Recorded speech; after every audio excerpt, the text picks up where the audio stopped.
pero el directo da como esa frescura, esa tranquilidad de que uno no está grabando un episodio de un podcast, entonces uno se ahorra la presentación y todo como que fluye de manera más natural y la conversación, la charla se siente más genuina. En un lugar donde me ha ido bien, subiendo clips muy específicos, no los estoy subiendo todo porque no quiero abarrotar mi Instagram de eso, pero es en Instagram.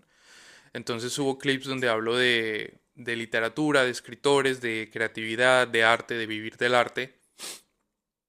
No diciendo cómo, porque pues, yo no vivo del arte, pero hablando de eso, de esa necesidad de vivir del arte. Y también he notado, porque algo que me intimidaba al comienzo un poco, era pensar, puta, se me van a acabar los temas de conversación o voy a decir todo en pocos directos. Pero luego uno se fija como espectador el contenido que consume y a uno le gusta, o por lo menos es mi caso, y sé que es el de muchas personas. Me gusta que el creador de contenido repita la información, repita el discurso, tenga sus propias referencias a cosas que ha dicho en el pasado, se disfruta como que, estoy viendo a esta persona por esto, porque sé que me va a hablar de esto de esta manera. Entonces tengo en mi cuadernito, mis noticas, los temas de los que he ido hablado para en un futuro repetirlos, explicarme de mejor manera, con más tiempo, enfocarme por otro lado en el mismo tema, hablando del mismo tema, pero abarcarlo por otro lado. Y también que uno como adulto, sano mentalmente, diría yo, uno va cambiando de opinión, va viendo las cosas de una manera distintas, los puntos de vista se van menguando o se van transformando. Entonces, nunca está de más repetir sin repetir, porque por más que uno quiera, no se va a repetir exactamente como uno estaba pensando hace un mes, por ejemplo.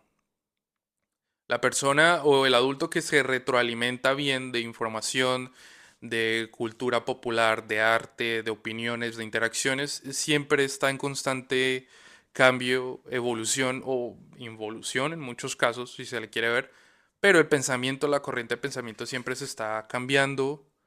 eh, a veces no para bien, a veces se radicaliza, a veces se va por otras tangentes mucho más agresivas, pero no es el punto ahorita. El punto es que siempre uno va cambiando de opinión. La mayoría, o creo que es la intención de todos, o lo que piensa la gran mayoría, intenta ir para mejor o eh, siempre llegar a los puntos grises, a los puntos medios, no irse a un extremo ni al otro. Entonces, bueno, eso respecto, porque parece que estoy hablando de política y eventualmente hablaré de política, pero no es el momento, ni el directo, ni la etapa de hacer contenido para ponerme en esas, ¿no? Entonces, ya veremos qué pasa, ya veremos cómo va fluyendo. Otra cosa, tengo un amigo que es youtuber, que sube contenido y me dio el mérito de que yo no dejo de hablar en todo el directo, más allá de pausas muy cortas o pausas muy puntuales o segundos en los que estoy organizando la frase en mi cabeza. Entonces sé que tengo la ventaja de que no paro de hablar, de que sigo hablando y sigo hablando y sigo hablando. Y voy a tratar de mantenerlo así porque lo que dije, voy a resubir ahora, desde el directo pasado, los estoy subiendo otra vez a YouTube, que queda como en un formato de podcast. Bueno, voy revisando la libreta con los temas. Ya en un futuro, cuando tenga cierta cantidad de temas, voy a hacer como un repaso de cositas. El directo pasado salió muy improvisado. Me gustó, no salió tan mal, pero bueno, toca ir puliendo cositas y teniendo más claro de lo que uno va a hablar. Ya van 11 minutos, o sea, el tiempo se va volando. Y listo. Entre más rápido empecemos, mejor. También voy tomando notas de los tiempos en los que voy diciendo las cosas, porque después es muy útil al momento de editar. Muy, muy, muy útil. También si digo algo que no estaba planeado, pues lo, lo marco y lo puedo usar también como contenido. Tengo como una paranoia de que el micrófono no se esté escuchando. Voy a revisarlo una última vez porque no me sale, en la interfaz del directo no me sale que el micrófono esté conectado. O sea, no me sale la la señal verde. Es como una, cuando uno está utilizando el micrófono, que es como algo que se dispara, que está indicando que el micrófono que uno puso, que uno conectó, está, está recibiendo el sonido, o está funcionando.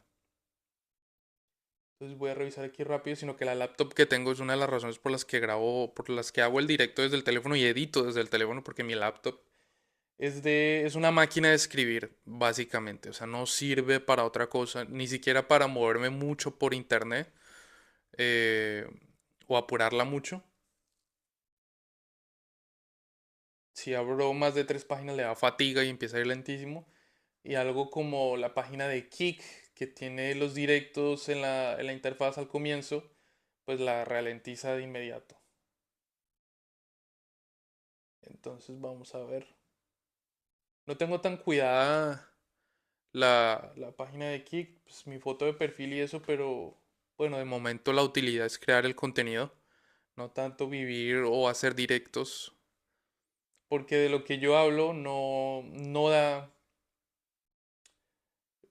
para hacer directos de 6 horas. O sea, no me da la garganta y no creo que me dé tanto tampoco la cabeza para hablar tanto tiempo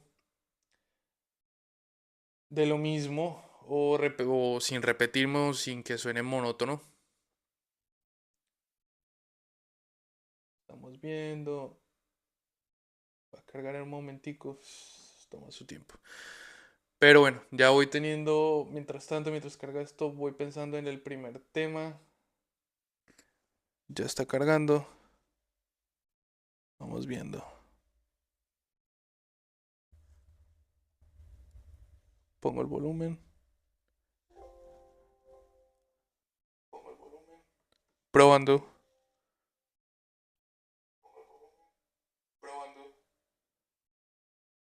Sí, yo creo que sí. Yo creo que está funcionando. Le voy a cambiar rápido. Acá. Probando, probando. Y regreso. Listo, en teoría debería seguir funcionando. Esperemos que sí, pero bueno.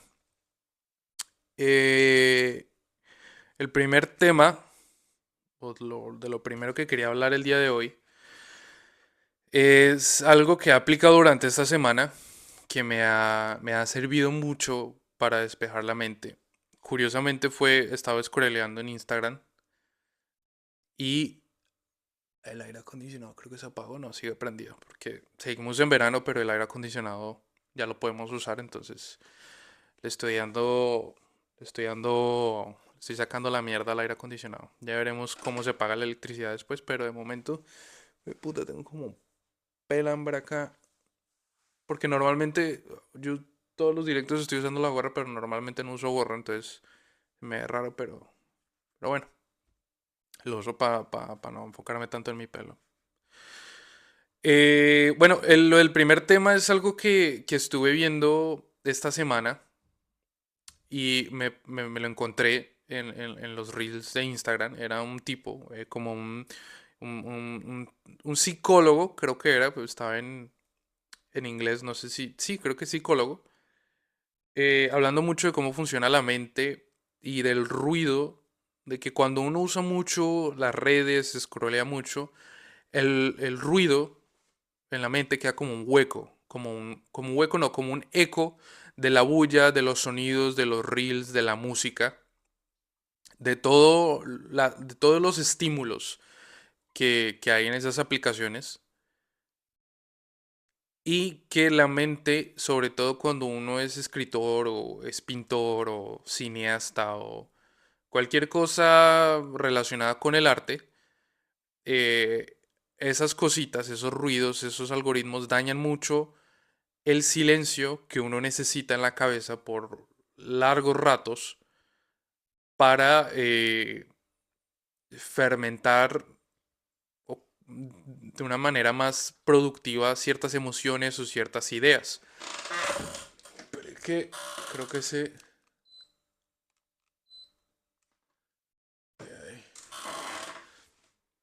Entonces, básicamente lo que el man decía en el video era que el artista se tiene que aburrir. Entonces empecé a aplicar eso y me di cuenta de que sí, hay una necesidad grande de aburrimiento. Nosotros nos tenemos que aprender a aburrir otra vez, porque ahorita uno va a la cocina, pone un podcast, pone TikToks, pone algo en YouTube de fondo, pone música, uno va al baño y se lleva el teléfono, uno a punto, antes de acostarse se pone a scrollear, se pone a ver TikToks, se pone a ver maricadas y no le da el tiempo a la mente de aburrirse y cuando uno se aburre, la imaginación, la mente, la cabeza está en una presión automática de pensar en otras cosas, de irse a otros lugares, de conectar ideas, de conectar emociones, de marinar lo que pasó durante el día. Y digamos, si usted está en un trabajo muy monótono, donde no le da tiempo a nada, donde todo el día, toda la jornada laboral es el trabajo y ya, y llega y su única distracción o su momento, digamos, de libertad es usar el teléfono, listo. Pero para la persona que se quiere dedicar a la escritura, sobre todo a la escritura, diría yo, necesita que la mente se aburra, dejar aburrir la mente, dejar invadirse de silencios, ni siquiera leer, sino dejar que la mente se aburra, que la cabeza se aburra y ir a cagar sin nada, solo el papel sanitario,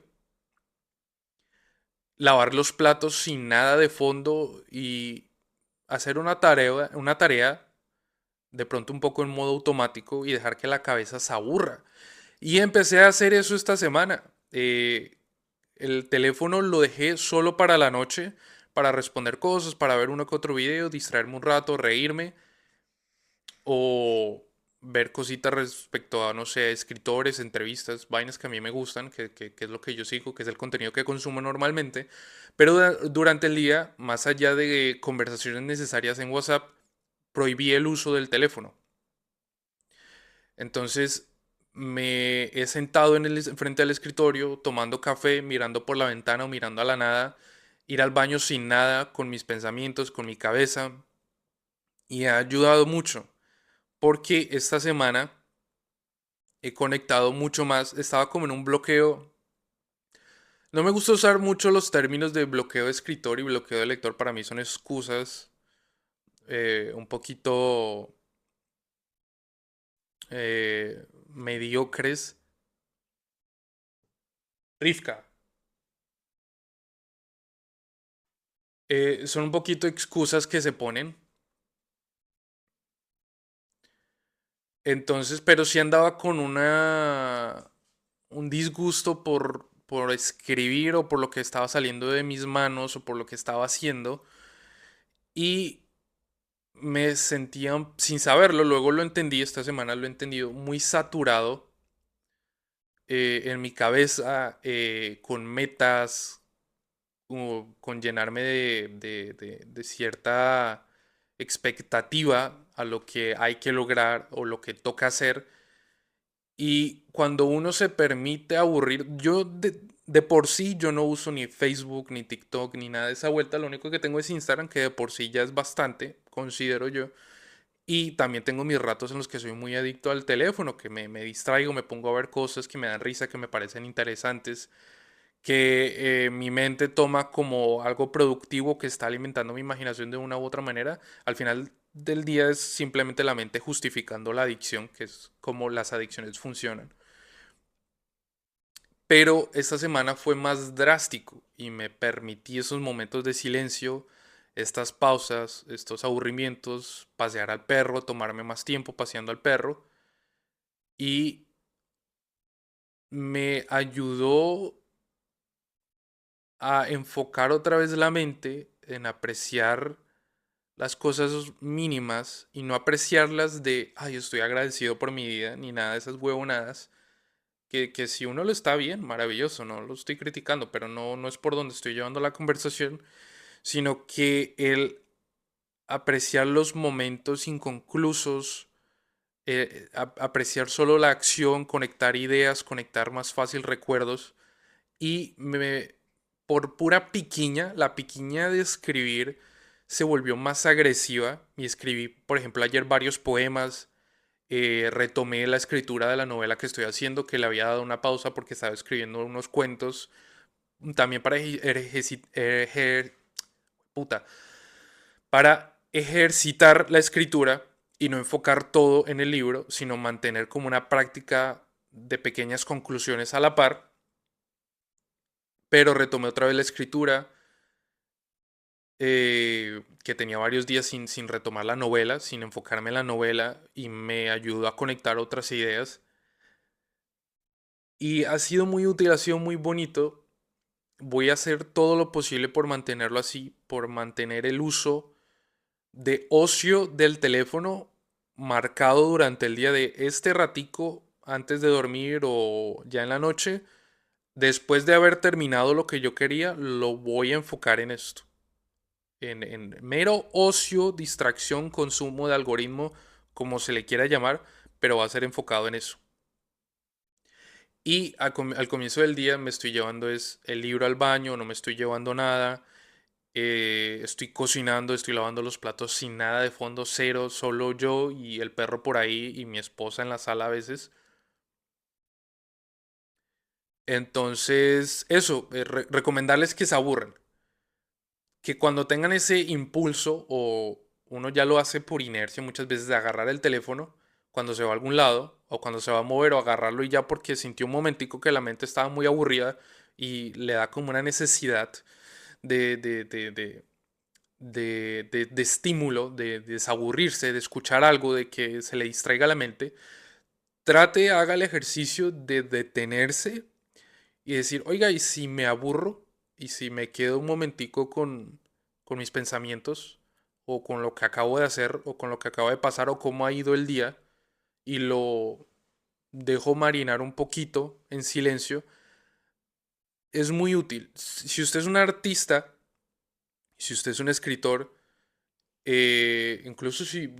es que hablo solo del escritor, no quiero hablar del músico, del pintor, porque yo escribo, yo no hago otras disciplinas o enfoco lo artístico en otro lado. Lo mío es la escritura. Entonces, si usted es escritor, permita a la mente aburrirse, conectar momentos, porque en esos momentos de fermentar el aburrimiento, de fermentar el día, de dejarlo marinar, uno se da cuenta o le haya una narrativa o le haya una lógica a la secuencia de ciertos momentos y le encuentra un significado que no se está diciendo y eso le sirve para la escritura y para disfrutar de sobremanera la lectura.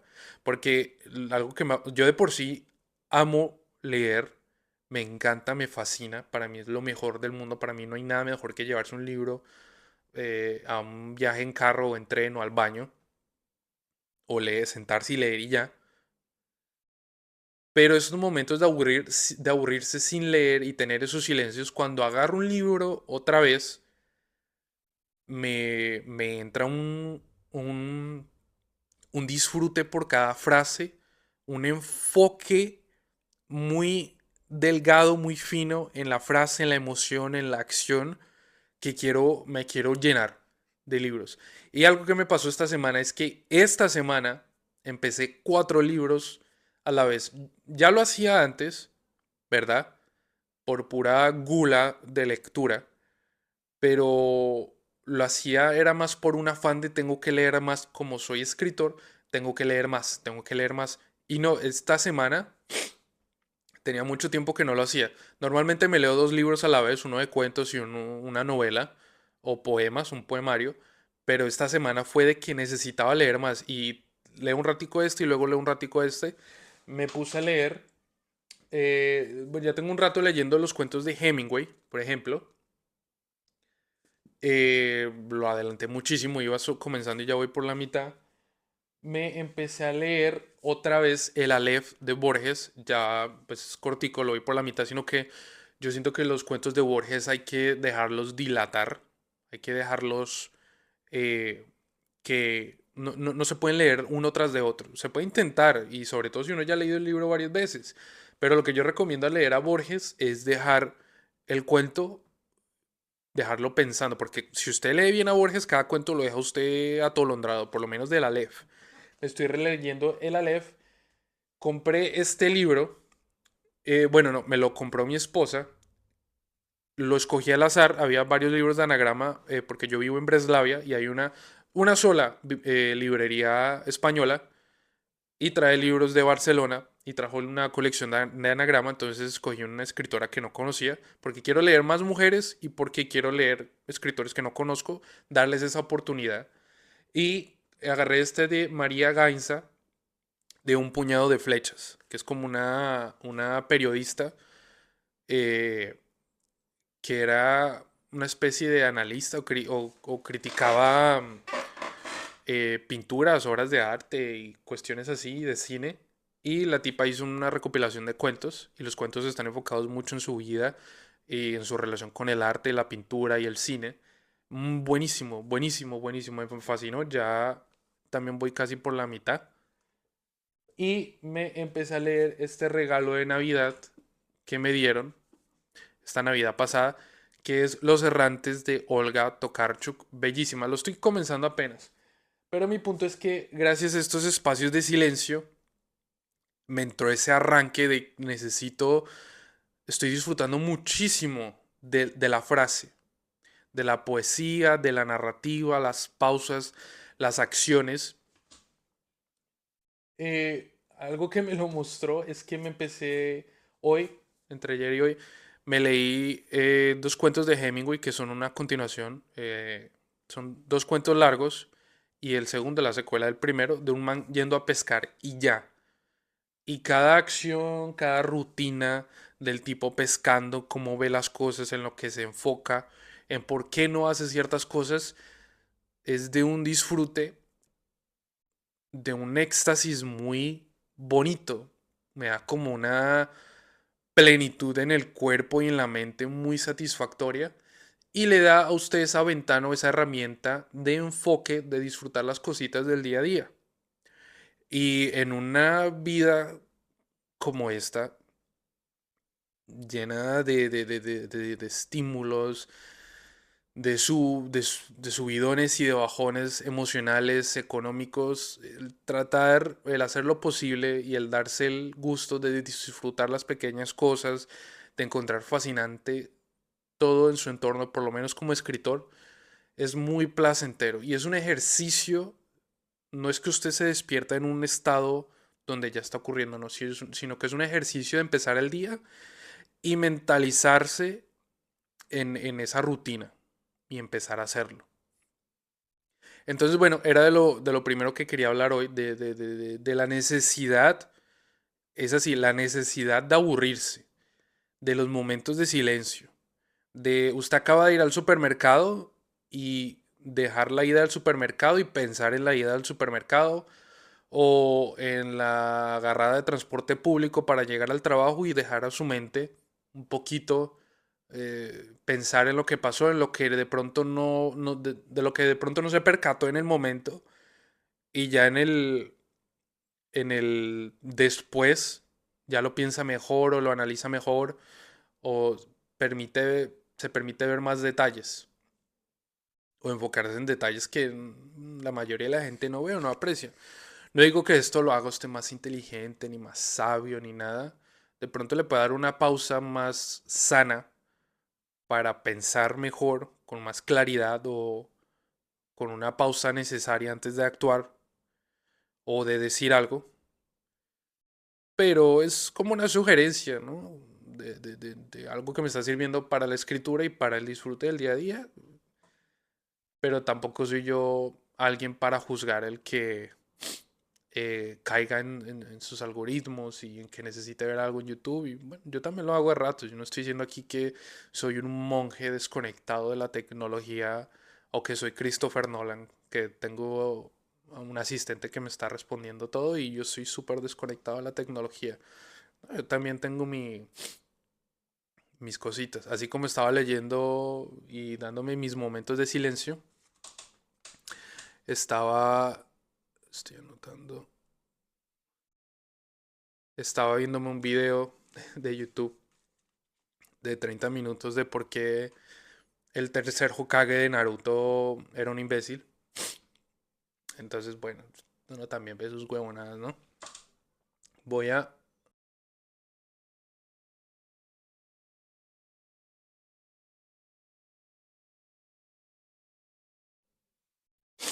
Que no quería que se escuchara. Me soné la nariz. Porque una cosita del aire acondicionado es que como que choca con el ambiente del calor del verano y le da a uno una alergia. Ay, pero ya llevamos media hora. Ya llevamos media hora. Y no quiero estar aquí 2 horas tampoco, la verdad. Esto no es que me plazca, ¿no? Que la perra ladró, no sé. Últimamente está ladrando mucho, se mudaron nuevos vecinos, entonces como que no lo reconoce, entonces cuando suben y bajan, se pone a ladrar o se pone a... No sé cómo es el sonido, como un sonito de motor arrancando. Eh, listo. Aquí tengo un segundo tema, pero no me acuerdo bien por qué lo puse. Puse solo escritores hombres latinoamericanos. Entonces no me acuerdo bien por qué anoté eso. No, no, no. Tuve que haber revisado las notas antes de hacer el directo. Eh, ya me sale lo del micrófono, listo. Eh,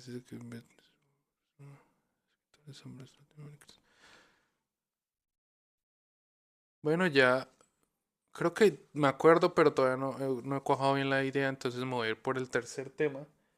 Y voy a agarrar a este señor de acá, ¿verdad?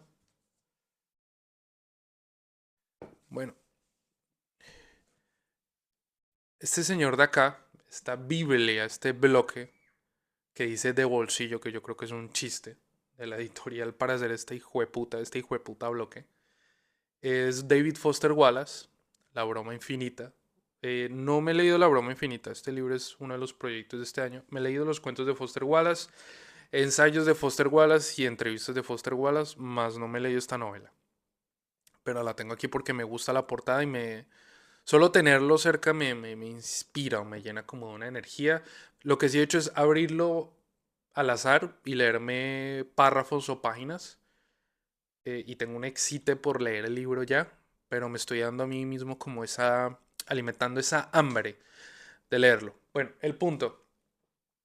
Estaba leyendo últimamente de estos últimos días de Foster Wallace. De vez en cuando me gusta leer de los escritores que me gustan. Mi algoritmo se llenó mucho de datos de David Foster Wallace o entrevistas de David Foster Wallace. Y pensaba mucho, o estaba analizando mucho, que se dice que el buen escritor, el gran escritor, es una persona que tiene la habilidad de estar conectado con uno mismo, de entender bien o entender con una claridad fuera de lo normal quién es, por qué es así, por qué hace las cosas que hace y por qué piensa como piensa. Así no cambian, pero por qué piensa como piensa y de dónde vienen sus acciones, sus palabras, sus adicciones. Una claridad emocional, una claridad mental. Y siendo que esto es verdad, considero que esto es verdad, que el buen escritor tiene conciencia de sí mismo muy fuera de lo normal, porque es lo que demuestran, es lo que se deja ver. Para usted escribir lo que escribe esta gente, usted tiene que estar muy consciente de quién es usted y de su entorno y de por qué es así.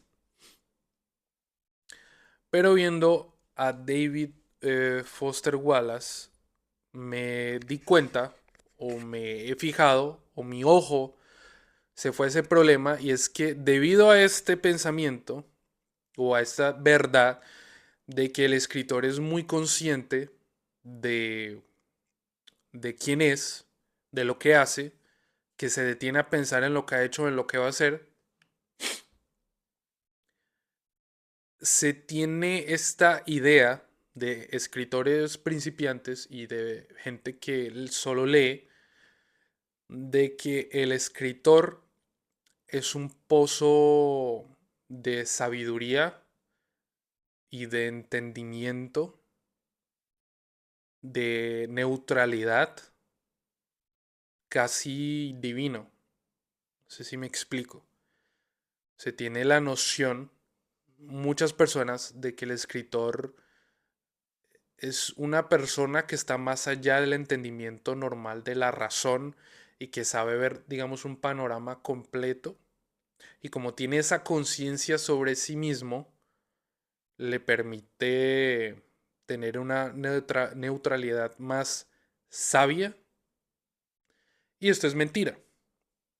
Yo creo que la sabiduría del escritor, y en este caso de David Foster Wallace, es tener una conciencia, no diría plena, pero sí bastante fuerte y tajante en sus prejuicios, en sus contradicciones, en sus errores y en sus patrones nocivos y tóxicos y en sus reacciones automáticas.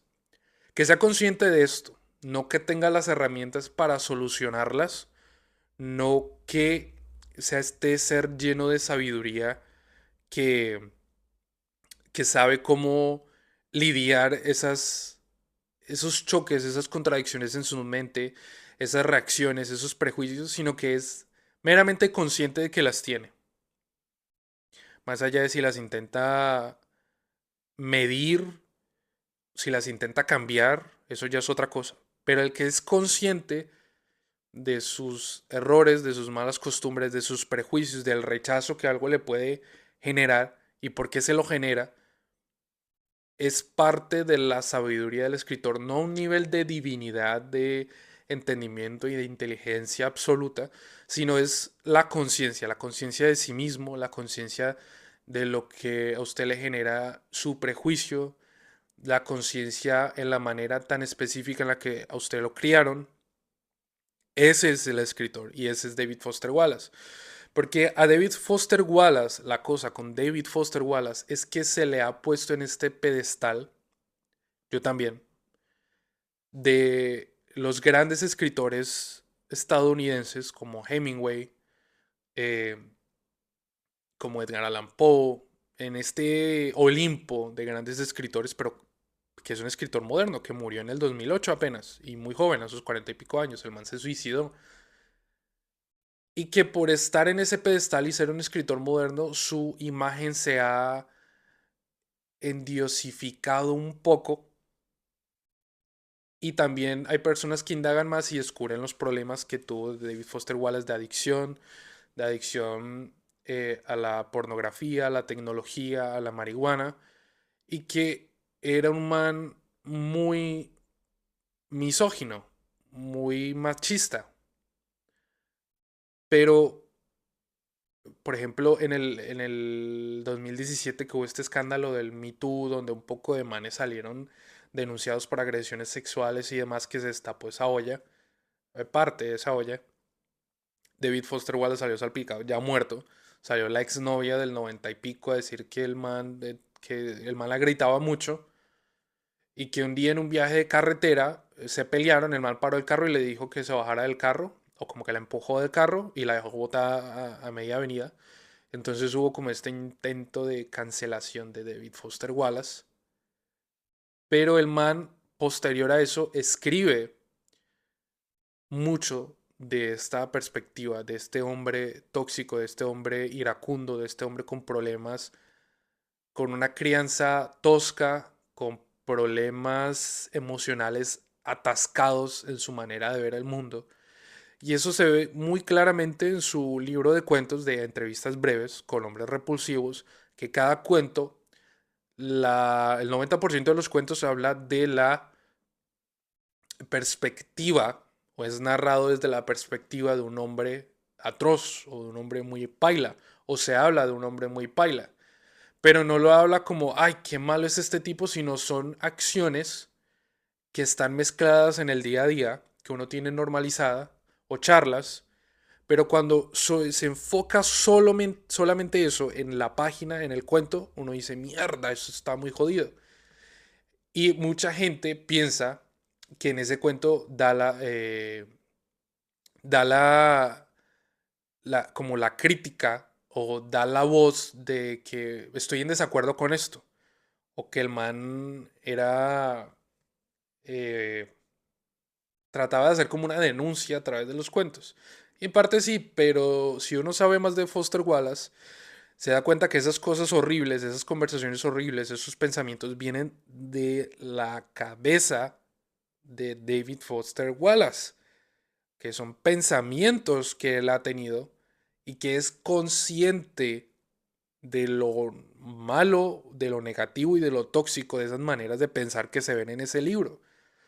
Porque el man sí intentó y eventualmente creo que lo logró lidiar con la razón de su comportamiento, de su agresividad, también que era un man de veintipico muy joven con problemas, con una depresión severa y problemas emocionales muy jodidos. Estoy diciendo la raíz, no estoy justificando el comportamiento del tipo, pero uno ve qué tan consciente era David Foster Wallace de su manera de pensar, de sus acciones, de cómo veía el mundo o reacciones que tenía de manera automática o con el prejuicio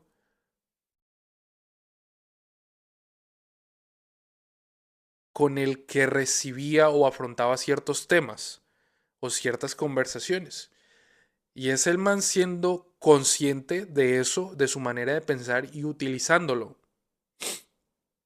eh, en sus libros. Y para mí eso lo pone todavía más arriba. No solo deja en claro que el escritor, por lo menos el escritor moderno, necesita estar lo más que pueda consciente de sus errores, de sus contradicciones, de sus comportamientos, de su lenguaje, de sus palabras, de cómo se comporta con las personas en su entorno, sea hombre o mujer, o por qué uno es diferente del otro, de los tratos. Y esto pone a Wallace en evidencia al desnudo, sobre todo en ese libro de conversaciones breves con hombres repulsivos, y lo pone por encima de otros escritores que están considerados por encima de él o que ya son clásicos eh, esenciales en la literatura. Uno de ellos, por ejemplo, es Hemingway. Hemingway, me gustan mucho los cuentos de Hemingway y Hemingway era consciente hasta cierto punto de esta imagen del hombre muy macho, del masculino. Y Hemingway es este macho de la literatura norteamericana por excelencia. Hemingway, el que estuvo en guerras, el de barba, el que se fue a Cuba. Y sí, es una imagen muy cruda y muy interesante de este hombre, de esta masculinidad, pero hasta él a veces desdibuja un poco en la epicidad del hombre solitario estos comportamientos o esta manera de pensar. Entonces, la conciencia de lo negativo se desdibuja como algo épico. No sé si me explico. Y es un error en el que cae Hemingway. De hecho, es un error en el que cae Bukowski también. O no un error, sino algo en lo que cae Bukowski. Que, por ejemplo, mucha gente menciona al momento de diferenciarlo con John Fante. Que John Fante ridiculiza su alter ego al punto del patetismo sin piedad alguna. Y que Bukowski cruza muchos límites, pero hay una línea que él no cruza y es el de ese ridiculizar la situación de su alter ego, que es Henry Chinaski. Y Henry Chinaski, al final de la situación o del libro, de la historia, queda parado como el man solitario, tosco, alcohólico que se mete en peleas y que es épico. Que quiera o no, da ese toque de exótico, de masculinidad, de epicidad al personaje que John Fante elimina por completo de sus alter egos, de sus dos alter egos. Entonces, Wallace logra también esto, no desdibuja sus prejuicios, ni su manera de pensar, ni cómo él fue, ni se comportó, sino que las afronta, las acepta y las plasma sin miedo, o con miedo, pero lo hace en sus libros.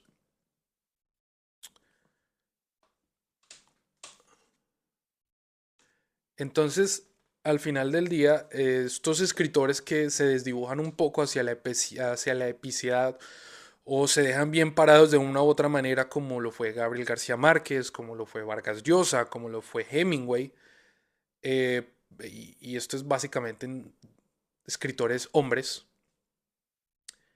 eh, es un cambio que marca la transacción, o no la transacción, es lo que marca el cambio generacional en la literatura. Ya cuando el escritor hombre heterosexual pierde el prejuicio o pierde el asco en ser consciente de sí mismo, que ya es una necesidad para ser escritor, ser consciente de sí mismo lo más que se pueda, y no, o hacer lo posible por no desdibujar esa imagen patética, esa imagen tosca, esa imagen traumada, esa imagen débil, y no desdibujarla hacia lo épico, hacia lo romántico, romantizar eso, sino que es lo que es, un man vuelto mierda, un man adicto a la tecnología, un man solo, un man sin esposa, sin novia, sin mujer, sin pareja o sin amigos, y ya. Y ese cambio generacional, yo creo que David Foster Wallace lo marca de una manera muy clara y que al final del día lo que uno puede aprender de escritores como David Foster Wallace y ponerse como meta, digamos, como escritor, es, es esa conciencia de uno y al momento de escribir, teniendo claro estos prejuicios, estos errores, estos comportamientos, estos patrones de crianza o de principios o de creencias o lo que sea, no desdibujarlos hacia lo épico o hacia lo romántico, sino que es lo que es y ya. No, no es chimba ni es ni un antihéroe ni nada, es esto y ya, y esto existe y esto pasa y hay gente así y ahí se queda. Entonces, vamos dejando, lo voy marcando acá. Hijo de puta, solo llevo dos temas, 49 minutos. Pero bueno, vamos viendo. No supe de qué quería hablar en el segundo tema, pero cierto, siento que de todas maneras lo menciona un poco. Me disculpo por mi alergia para el que vea el directo o para el que lo esté viendo ahorita. Pero bueno, es lo que hay. Es lo que toca. Eh, quería hablar de algo. Quería venir a... Necesito estirar el brazo, pues se me concha y se me enrolla. Pero bueno. Quería hablar de algo que me da un poco de pena. Pero toca afrontar esas cosas. Y es que desde hace un tiempo para acá,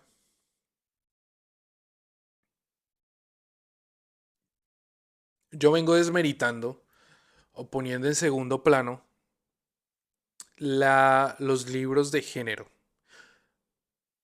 No es que eso se ha ido por completo, ni es que lo vaya a dejar de hacer, quiero aclararme, pero los venía dejando muy en segundo plano o muy de lado y obviamente prioritizo la literatura de ficción o no ficción que habla del ser humano y de los problemas del ser humano y es el autor reflejando sus emociones y su vida y sus pensamientos en las páginas. No una historia de world building, ni fantasía, ni maricas. Eso sí le sigo poniendo una línea, lo sigo dejando aparte. Pero he estado viendo muchos videos, sobre todo de Berserk, que el cómic, el manga, gran parte del manga y la gran mayoría del cómic son algo que yo dejo muy por debajo de la escritura, de la literatura. Me parece algo que está muy por debajo, a menos que haya una intención artística, como me parece Berserk, en la imagen, en el dibujo y en los temas de la historia que chocan, que sacuden, que se salen de estos arquetipos de narrativa de shonen y toda esa mierda.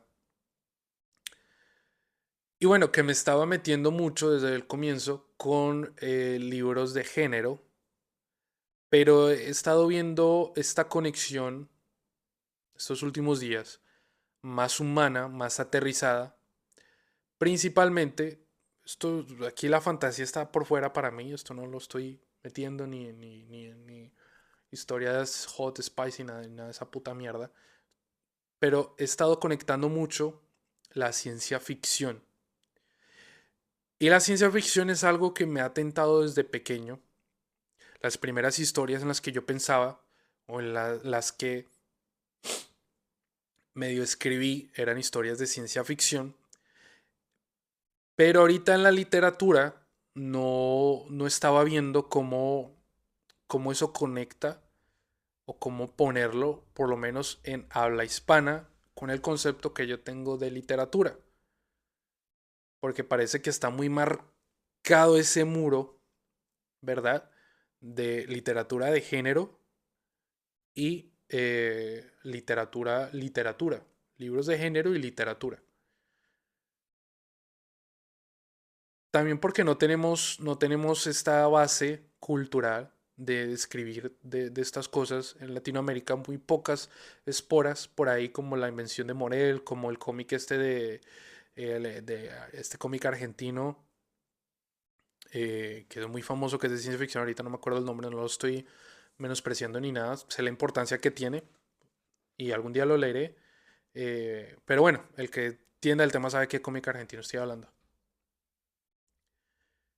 Y me puse a pensar en dos libros. El primero, voy a agarrarlo acá, Solaris, de Stanisław Lem, el escritor polaco, que Solaris habla o cuenta la historia de una misión de exploración en un planeta que parece similar a la Tierra con ciertas diferencias y ya. Y son los manes, son como tres manes en la nave.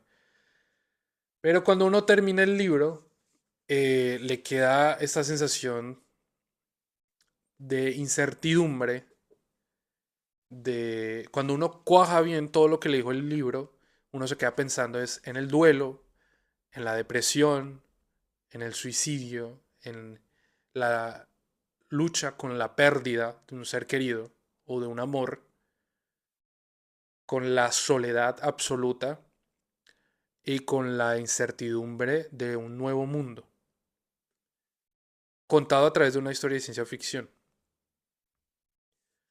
Doom, por otro lado, lo voy a dejar por acá, eh, pues el que ya Dune es más conocida que Solaris, habla de estos temas, de estos conflictos políticos, conflictos de intereses, de la traición, del endiosar a un salvador o ver como un mesías al héroe, entre comillas, que llega a salvar un pueblo en medio de una crisis y se aprovecha de esta crisis para sus fines egoístas, cosa que se ve en los gobiernos del mundo y se seguirá viendo. Entonces, dejé de ver o he cuajado mejor esta idea los últimos días de la ciencia ficción como una historia de o como una herramienta de género y ya, y más bien como una manera de traducir a una manera, por una vía más universal temas muy humanos. Y estoy diciendo en gran parte una obviedad y una conclusión a la que ya muchos han llegado, sino que yo no terminaba, yo lo escuchaba, pero no terminaba de hacer la conexión por mi cuenta, ¿verdad? Y empecé a maquinar en mi cabeza ciertas cositas o ciertas situaciones respecto a mi vida, mi experiencia como latinoamericano y en los países donde yo he vivido, que para que otra persona las entienda y luego entienda las emociones o las situaciones que yo quiero que entienda, tengo que dar un contexto político, histórico y de mi vida que de pronto puede ralentizar y complicar más la traducción de ese mensaje y de esas emociones. Ahora, al crear una historia de ciencia ficción, que primero la ciencia ficción siempre es más fácil de relacionar con un futuro distópico, con algo que pasará eventualmente, ya lo decía eh, el escritor de Fahrenheit, Ray Bradbury, que la buena ciencia ficción es este mundo que se siente que es algo eventual, que va a pasar eventualmente en la raza humana o en la sociedad. Entonces, el crear este mundo, una buena historia de ciencia ficción, deja de ser un maquillaje de género para que una historia de mierda se vea algo interesante y empieza a ser, o la buena ciencia ficción empieza a ser una manera de traducir, de romper la barrera idiomática y cultural y que el mensaje de la emoción del momento de la situación llegue puro al lector y que la historia de ciencia ficción es solo un tren para hacer llegar eso que usted como un polaco durante la Unión Soviética o como un venezolano en una situación de crisis siente, pero que un croata no va a entender o que un filipino no va a entender también, pero al hacerlo llegar a través de una historia de ciencia ficción es más fácil, placentero y crea una mitología cuyo interés conecta culturas e idiomas muy distintos. Otra vez, yo no estoy descubriendo el agua tibia. Esto ya me lo han dicho, pero yo no había logrado hacer esa conexión por mi cuenta. O que mi propio pensar llegara a esa conclusión y que esa respuesta me satisfaga. Pero lo he logrado y ahorita estoy viendo con ojos muy bonitos la ciencia ficción, a la vez que estoy viendo con mucho interés y con mucho excite lo limitadísima que está la ciencia ficción en Latinoamérica y en habla hispana, donde triunfa esta literatura o el thriller o fantasía muy que deja mucho que desear. Dejémoslo ahí. Entonces, estoy considerando primero leer más ciencia ficción. Ahí tengo ya un libro de Kurt Vonnegut. Ya me leí Fahrenheit 451 y me voy a leer Dune. No me lo he leído, he visto las películas, entonces ya me hago una idea. Sé que no es lo mismo, pero me hago una idea de qué va la historia. Y he visto entrevistas de Frank Herbert. Y Solaris de Stanislav Lem, que era su manera, como no, él no podía hablar directamente por la censura que había durante la Unión Soviética, como él no podía hablar directamente o criticar el régimen stalinista, entonces él hacía una historia de ciencia ficción para que ese sentimiento de pérdida y de incertidumbre y de monotonía llegara de otras maneras, que eventualmente lo censuraron por décadas. Pero la intención de Rivka, de llevar esas emociones y ese sentimiento y ese malestar, esa resaca, a través de su historia de ciencia ficción me parece fascinante. Y me estoy reconciliando con la ciencia ficción porque tenía mucho rato. Yo disfruto mucho de la ciencia ficción en el cine, en animación, pero en la literatura me estaba costando mucho apreciar la ciencia ficción. Y ahorita ya lo estoy viendo con otro, le estoy haciendo ojitos bonitos, lo estoy viendo con otros ojos, he llegado a esa conclusión por mi cuenta, otra vez, sin descubrir el agua tibia, ya eso lo habían dicho muchas personas, es una de las razones por las que Stanislav Lem o Philip K. Dick, el escritor de Blade Runner, son tan admirados o eran tan admirados por Roberto Bolaño, que de hecho Roberto Bolaño tiene un libro sobre la ciencia ficción, sobre escritores que les gusta la ciencia ficción, que no me lo he leído, lo tengo en lista. Entonces, eso. Eh,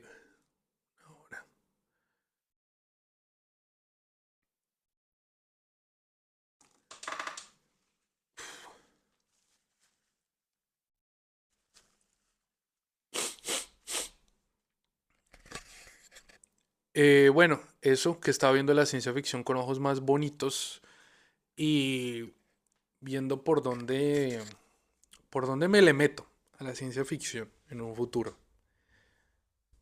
Porque también una amiga de mi esposa se quedó el fin de semana acá, nos visitó desde Alemania y ella trajo su copia, estaba leyendo una copia de Project Hail Mary, del libro. No, no quiere ver la película, quiere leer el libro primero, lo cual me parece buenísimo y completamente válido. Y la portada y lo que la portada primero me gustó muy bonita, es esta portada bellísima de bestseller. Ya es para vender, pero me gusta cómo se ven. Yo caigo en estas trampas del capitalismo en la escritura también. Pero como ella hablaba de la historia y lo que le estaba dejando a la historia, porque me contó que solo lee ciencia ficción, yo no sabía que ella leía, que solo lee ciencia ficción y que el novio de ella solo lee ciencia ficción, me dejó como, me ayudó a pensar mucho en eso también.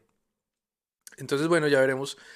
Me voy a terminar el libro de Borges, dos de estos de cuentos y empiezo con Solaris, me voy a releer Solaris y más adelante me leeré Doom, que me parece corto, pensé que era más largo, son como 600 páginas el primer libro. Ella me dijo que solo leyera el primer libro, que ya lo demás era como el man tratando de explicar a la gente que entendió mal el primer libro, que era la idea principal. También creo que fue lo que le dio plata y dinero, entonces pues el man solo se quedó escribiendo Doom, como el escritor del Padrino, Mario Puzo. El man escribió varias novelas, muchas novelas, pero la mayoría eran enfocadas en la mafia porque fue lo que al final del día le dio dinero. El man era un guionista de cine buenísimo. El guión del Padrino 2, El Padrino 2 me parece una obra maestra, me gusta más que la primera. Para disfrutar la primera, la historia de la primera, yo prefiero el libro. Pero El Padrino 2 es una historia única que viene desde el guión. Y el man como escritor, como guionista, era muy bueno. Como novelista, chévere, pero me leí El Padrino, es muy bueno, aunque tiene partes muy raras. Hay todo un capítulo donde está hablando de cómo le hacen la cirugía en en la vagina de una tipa para que vuelva a ser bonita. Es rarísimo, no, no ha envejecido muy bien, la verdad. O sea, son cosas que usted dice, si me lo dice en un párrafo, ya en una frase, ya entendí lo que pasó. No me tiene que decir que cómo se sintió el man cuando se la volvió a culiar, porque ya era como nueva y que unas cosas ahí y que el man tenía un pene grandísimo, entonces la rompía. Como bueno, el man se estaba haciendo la paja escribiendo lo que me hace sentir. Y me leí La Omerta de Mario Puzo y es como que tiene momentos muy interesantes, pero como que no llega a nada. Como que intenta llegar, pero no llega. Pero La Omerta también fue el libro que él escribió cuando se estaba muriendo. Entonces me quiero leer El último Don y creo que es el último chance que le voy a dar a Mario Puzo. Pero después de eso, si me gusta, le doy chance a otros libros. Si no, ya para mí muere Mario Puzo como escritor de libros y, y me quedo con El Padrino 2 y ya. Pero bueno, había un tema más del que quería hablar.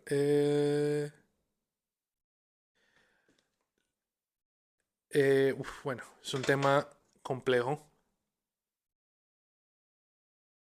y ya llevo más de una hora, o sea, ya debería estar cerrando directo porque tengo que editar. Uy, casi me caigo. Tengo que editar todo hoy porque viene mi suegra de visita el fin de semana y tengo que hacer diligencias hoy. Entonces, tengo que hacer todo hoy. Tengo que hacer todo hoy. Entonces hablo de este tema y cierro directo. Más bien voy afanado, no pensé que me iba a tardar tanto. O sea que los clips me van a quedar largos. O sea que la oportunidad de hacer shorts interesantes va a estar ahí. Eh, entonces.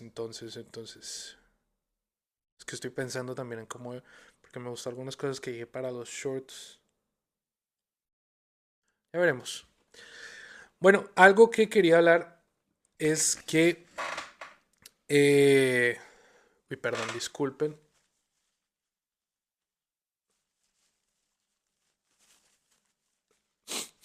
No se ve nada en cámara, sino que tengo una alergia muy perra. Pero bueno. Bueno, algo de lo que quería hablar es también de que el escritor, es algo que he estado cojando este último año. El escritor eh, está en constante cambio, está en constante evolución, está encontrando interés en cómo contar una historia de maneras distintas. Un buen escritor, un escritor bueno, que le interesa la exploración de la narrativa en distintas maneras, siempre está cambiando o intentando cambiar o explorar distintas maneras de contar una historia.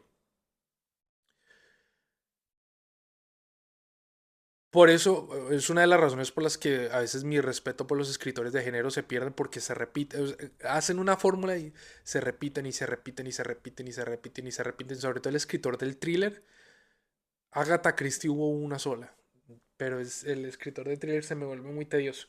Pero bueno, el punto es que el escritor siempre está en constante cambio.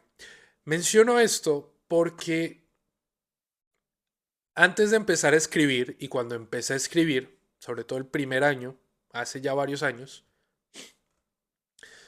veía muchas entrevistas de escritores y que se decía mucho, todos decían lo mismo, la voz del escritor, su voz de escritor, su estilo, su ta ta ta ta ta ta ta ta ta. Y yo decía, bueno, tengo que escribir bastante y leer bastante para desarrollar mi estilo, para encontrar mi voz o para definir mi voz. Y sí, hay que leer bastante y hay que escribir bastante para encontrar la voz de escritor, para encontrar el estilo. La cosa es que uno tiene una idea de que uno llega, encuentra esa voz, encuentra ese estilo y listo. Y ahí se quedó. Y yo creo que lo que uno encuentra es la confianza en lo que uno hace, la conciencia en la curiosidad constante y la aceptación de cómo usted cuenta las cosas. Porque esa es su voz de escritor. Cómo usted las dice, cómo le salen.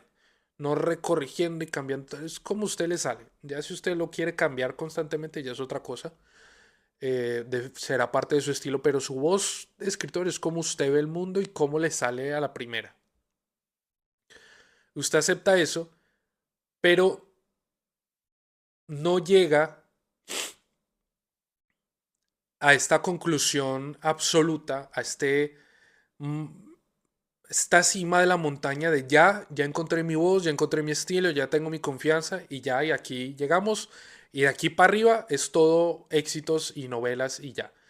No, sino que el encontrar su voz de escritor es la aceptación de cómo usted dice las cosas, de por qué las dice, ya sea por su educación o la falta de esta, en cuestión de universidad y de escuelas y de crianza, la confianza que usted tenga en explorar esa curiosidad constante de cómo contar historias, de siempre explorar diferentes puntos en la narrativa, ¿verdad? Pero el escritor siempre va a estar en cambio constante, siempre va a estar viendo raro lo que hizo antes, como muy sospechoso, muy incierto, muy mejorable, pero eso es bueno y eso es saludable. Ese no menosprecio, sino ese un poco repelús y un poco deseo de hacerlo mejor respecto a lo que usted ya ha hecho y respecto a su historial. Eso es evolución constante del buen escritor y eso es del escritor que quiere romper barreras, no hacer una revolución literaria, pero explorar tanto como pueda distintas maneras de contar una historia. Voy a apagar el...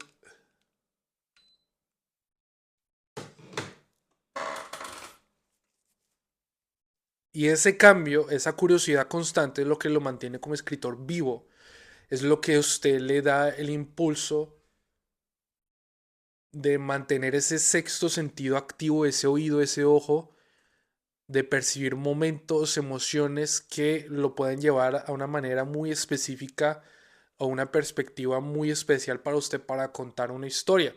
Y es lo que me pasa a mí, que yo escribo un cuento y queda muy bien y el cuento me gusta el primer día y al segundo día yo ya, esto se siente un poco anticuado o lo puedo hacer mejor o lo puedo contar de esta manera o con esta fluidez o con esta voz. Y es frustrante y yo ya tenía mucho tiempo frustrado porque, pues puta, siempre lo quiero hacer distinto, siempre busco algo que cambiar o algo que mejorar. Pero es muy saludable aceptar de que eso nunca va a dejar de pasar. Si usted escribe fantasía, si usted escribe género, si usted escribe thriller y tiene su formulita, por ejemplo, Brandon Sanderson tiene sus fórmulas para crear sus world buildings y hacer la misma vuelta una y otra vez. Lo mismo escritores de thriller y demás. Eso está bien, eso es entretenimiento bacano. Aquí estoy hablando desde literatura, como lo que he venido hablando todo este directo. Y es ese cambio constante de explorar diferentes perspectivas, de contar cosas de diferentes maneras para que cuajen por un lado distinto y haga sentir cosas distintas. Y eso, esa intensidad, esa curiosidad intensa, esa necesidad de explorar diferentes maneras de narrar las historias, eh, lo he aceptado algo como algo bueno. Ya no es frustración, sino que es excite y me llena de expectativa. Y algo, referenciando rápido a David Foster Wallace, estaba ahora hojeando otra vez el libro de entrevistas breves con hombres repulsivos y cada cuento está, me fijé, está de una manera, contado de una manera distinta, desde una perspectiva distinta, sigue siendo el estilo de David Foster Wallace, siguen siendo los temas de David Foster Wallace, siguen siendo los juegos gramaticales de David Foster Wallace en la página, pero la manera y la perspectiva, no hay ningún cuento que se repita. Todos son distintos. Todos son distintos. Y leyendo los cuentos, sobre todo leyendo cuentos, uno se da cuenta de eso. Se percata de eso. Entonces eso, casarse como escritor con la idea de que esa curiosidad por explorar, por hacerlo mejor, por hacerlo diferente, de pronto no hacerlo mejor, sino hacerlo diferente, pero en su mente es hacerlo mejor, es sano y eso significa que usted es un buen escritor, que está dispuesto a romper lo que usted ha hecho para seguir explorando nuevas barreras narrativas para usted y para las personas que usted lo lean. Bueno, eso era lo que quería, de lo que quería decir. Tengo unas ganas de estornudar las hijueputas que no se dan cuenta. Vamos a dejarlo por acá. 1:15. También porque tengo que ir al baño, señores. Tengo que ir al baño, tengo que pasear al perro, tengo que editar, tengo que hacer ejercicio, muchas cosas por hacer hoy. Bueno, nos veremos yo creo que la semana que viene, probablemente. Vamos terminando acá. Eh,